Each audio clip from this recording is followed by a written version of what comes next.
Mes amours, aujourd'hui, j'aimerais vous parler de la façon dont vous comprenez le mot intégrité intérieure.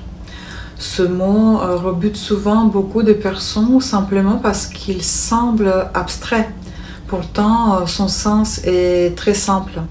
L'intégrité intérieure, c'est lorsqu'il n'existe pas de conflit permanent entre ce que vous ressentez et ce que vous pensez, ce dont vous rêvez et la manière dont vous vivez réellement.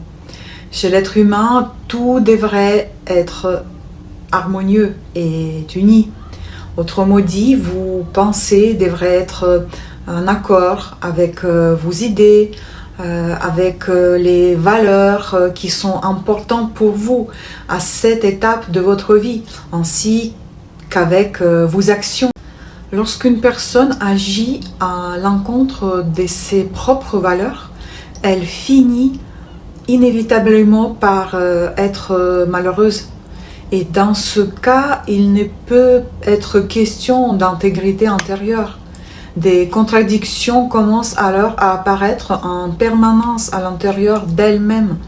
Cela fragilise l'équilibre psychique. Et peu à peu, la personne devient irritable, épuisée, souvent de mauvaise humeur.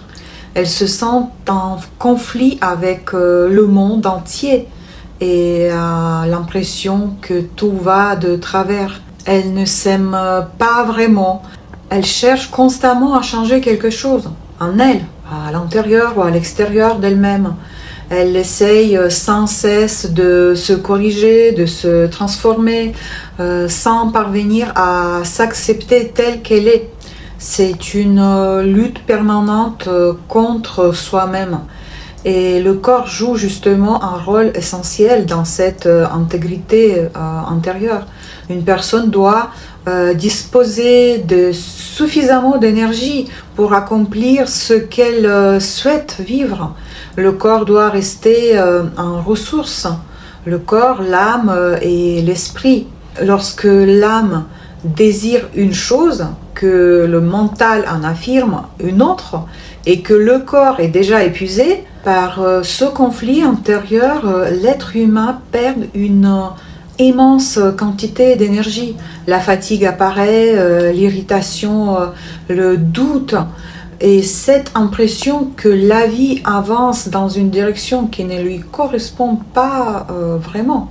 Mais lorsque le corps, l'âme et l'esprit avancent ensemble dans la même direction, en tout autre état intérieur apparaît.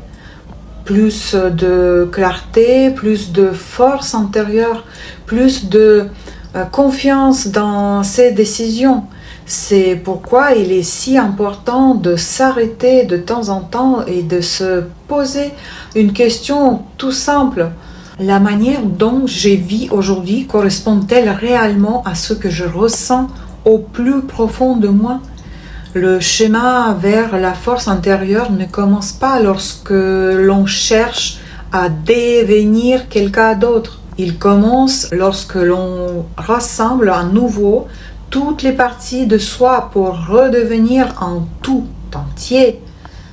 C'est alors que l'énergie revient, que la compréhension grandit, car la véritable force ne naît pas de la lutte contre soi-même, mais de l'harmonie intérieure. Il est très important d'unir en soi ces trois dimensions, le corps, l'âme et l'esprit. Souvenez-vous-en. Avec amour, Phénix Lumière.